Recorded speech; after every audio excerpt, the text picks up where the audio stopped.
היום נציג מאמר של יעקב הכט בשם התמכרות לאינטרנט, פתולוגיה, מיתוס ופאניקה מוסרית, אשר פורסם בשנת 2007 בכתב העת מפגש לעבודה חינוכית סוציאלית.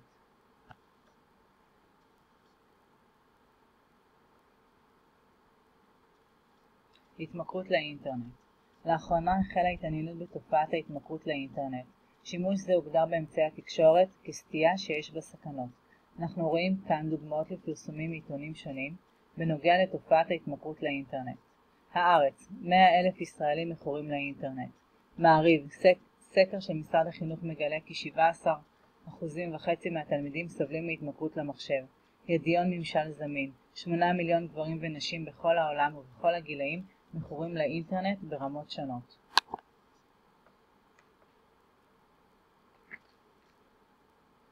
המדיקליזציה של ההתמכרות.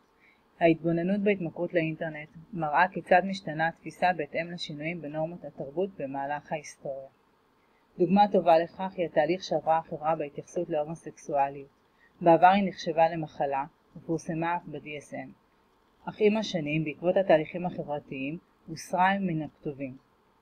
מדיקליזציה. התהליכים הקשורים לקביעת המחלה בידי הפרופסיה הרפואית, הסמכות להגדיר התנהגות מסוימת כבעיה רפואית או כמחלה, שריפויה לו באמצעות טיפול נפשי ותרופתי או באמצעות שניהם גם יחד.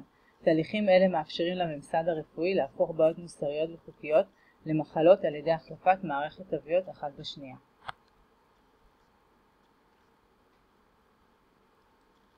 אז מאיפה הכל התחיל? שרטון בשנת 89 ו-1991 טבע לראשונה את המונח התמכרות למחשב. הוא תיאר את ההתמכרות כמחלת נפש כפרודיה. 6 שנים מאוחר יותר תוארה התופעה כהפרעה של התמכרות לאינטרנט. בתיאור התופעה השתמש באמות מידה דיאגנוסטיות המקובלות על פי ה-DSM. התיאור של שרטון את התופעה בהתמכרות פורסם וגרם לכך שהתמכרות זו אכן החלה להיקרא מחלת נפש. לאחר שקיבל תגובות רבות נוכח לדעת כי הפרודיה שהציג נלקחה ברצינות. לפיכך הצהיר כי כלל לא הייתה בכוונתו להשוות את ההתמכרות לרשת כהתמכרות להרואין, והדגיש כי כלל לא ניתן להגדיר התמכרות לאינטרנט במונחים פסיכיאטריים.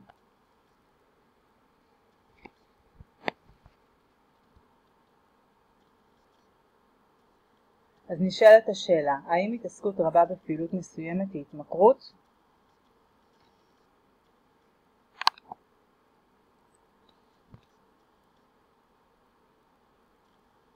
השימוש במילה התמכרות בתחומים אלה אינו מלמד באמת על התמכרות, אלא על שימוש או התעסקות רבה בפעילות זו או אחרת כשהיא באה מבחירה ובהעדפה רצונית.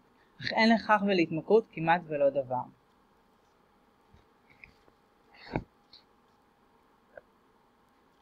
למרות הכחשתו הנמרצת של שרטון, פרודיה זו הניחה את היסודות לבנייתו של מיתוס ההתמכרות.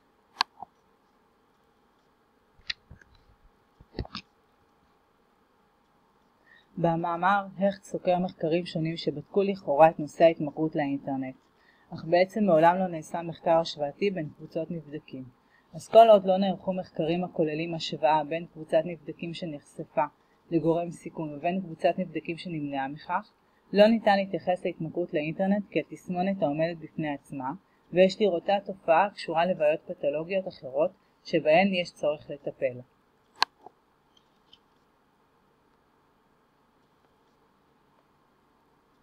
למה בכל זאת משתמשים במושג ההתמכרות?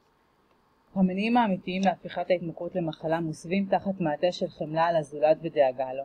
למעשה הם נובעים מאינטרסים פוליטיים, חברתיים, כלכליים, המבוססים על עוצמה וכסף.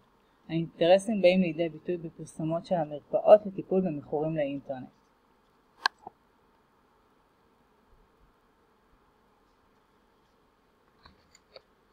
אז ניתן לראות כאן דוגמאות למניעי מסחור ומניעים כלכליים בכל העולם.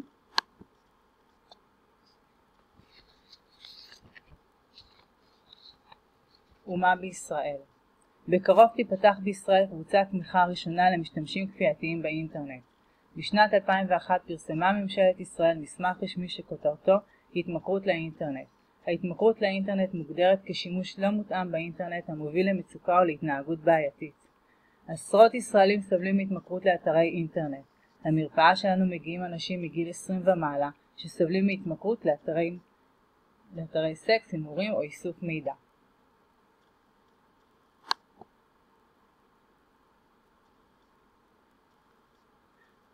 תרומת אמצעי התקשורת לביסוס מיתוס ההתמכרות. מיתוס המבוסס על מטאפורות למחלות נהפך קליט במיוחד באמצעי התקשורת. הוא זוכה לרייטינג גבוה בקרב צרכנים ומאפשר מתן לגיטימציה להצבת שומרי סף בתחומי הטיפול, החינוך והאכיפה לשם קביעת גבולות האינטרנט.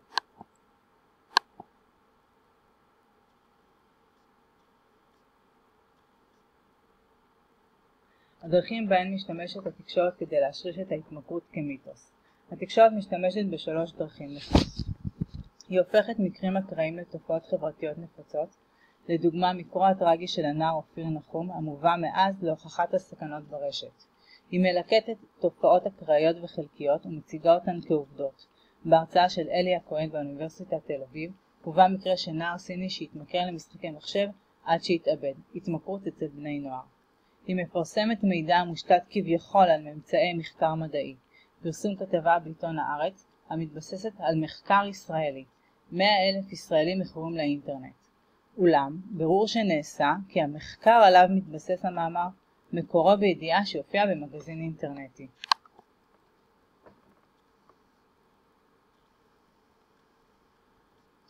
השיח על תרבות המסך בקרב צעירים הפכה את מושג ההתמכרות למטאפורה.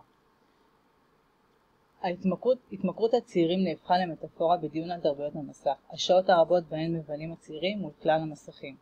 ייתכן ולגלישה ממושכת בקרב הצעירים ישנם יתרונות רבים, כל עוד הם נובעים מבחירות ומעדפות חופשיות, וכן מסייעות לבריאותו הנפשית ולאיזונה.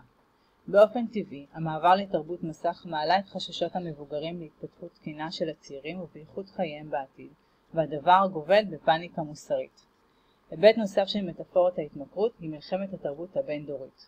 תרבות המסך חושפת בפני הצעירים את עולם המבוגרים על מעלותיו ועל חסרונותיו. היא מאפשרת תקשורת חופשית עם העולם ללא מתווכים.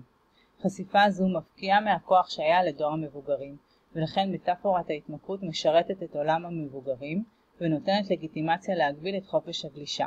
המטאפורה מדמה את סביבת האינטרנט לתיבת פנדורה, המלאה סכנות של פשיעה, תחלואים, כאב ובסבל.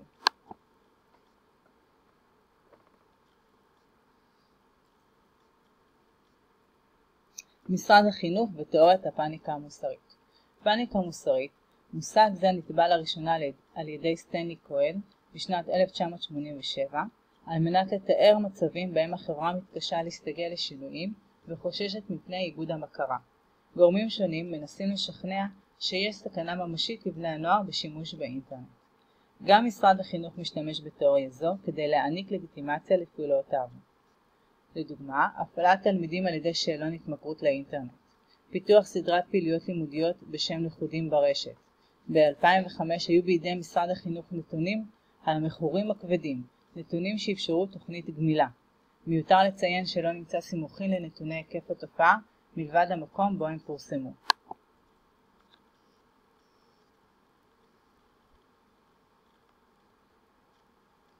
מסקנות מאמר. ההתמכרות לאינטרנט טרם נקבעה כתופעה קלינית. לא נמצאה לה עדיין מקבילה בין ההתמכרויות המוכרות הקשורות לחומרים המשפיעים על האדם פסיכולוגית, פיזיולוגית או על מערכת העצבים. בסביבות הווירטואליות חלים שינויים מהירים, לכן קיימים קשיים אובייקטיביים בקביעת הנורמות והגבולות של ההתמכרות. עדיין אין לנו כל מושג על רמת הנורמליות של הגלישה באינטרנט. ניתן להבחין בסביבות וירטואליות שיש בהן סיכון, גם מבלי שנתייחס לנושא ההתמכרות. והגלישה בהן מחייבת סיוע של אדם בעל יכולת שיפוטית מוסרית בשלה. אמצעי התקשורת משלבים מושגים קליניים בדיווחיהם, וייתכן שבכך באופן בלתי מודע מפקיעים את הלגיטימציה הבלעדית המוקנית בתחום זה למוסדות המדעיים, הרפואיים והפסיכיאטריים.